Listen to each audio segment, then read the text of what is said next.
Hello ಎಲ್ಲರಿಗೂ ನಮಸ್ಕಾರ. ಇವತ್ತು ಬಂದ್ಬಿಟ್ಟು 66ನೇ ಪ್ರಶ್ನೆನ ನೋಡೋಣ.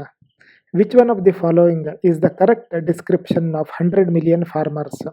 ಸೊ 4 ಆಪ್ಷನ್ಸನ್ನು ಕೊಟ್ಟಿದ್ದಾರೆ. ಫಸ್ಟ್ ಆಪ್ಷನಲ್ಲಿ it is a platform for accelerating the transition towards food and water system that are net zero in terms of carbon, nature positive and that aims to increase farmer resilience.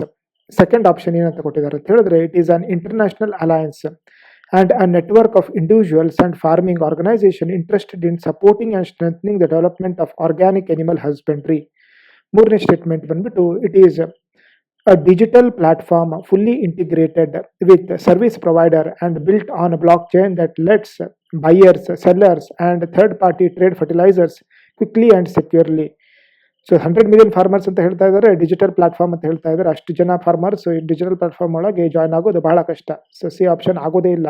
ನಾಲ್ಕನೇ option ಬಂದ್ಬಿಟ್ಟು, it is a platform with the mission of encouraging the farmers to form farmer producer organisation or agribusiness consortium, thus facilitating the access to global open market to sell their products.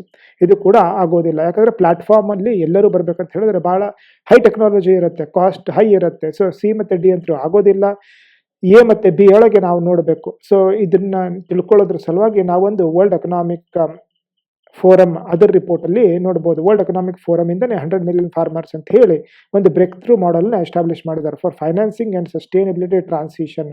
So in detail ನಾವು ನೋಡಿದ್ರೆ ಒಂದು PDF ಇದೆ, ಇದರಲ್ಲಿ ನೋಡ್ಬೋದು. Food and water system receive much investment than they need to deserve.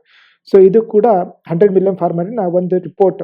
So ಈ ರಿಪೋರ್ಟಲ್ಲಿ food ಮತ್ತು water ಬಗ್ಗೆ ಸ್ಪೆಸಿಫಿಕಲಿ ಮೆನ್ಷನ್ ಮಾಡಿದ್ದಾರೆ.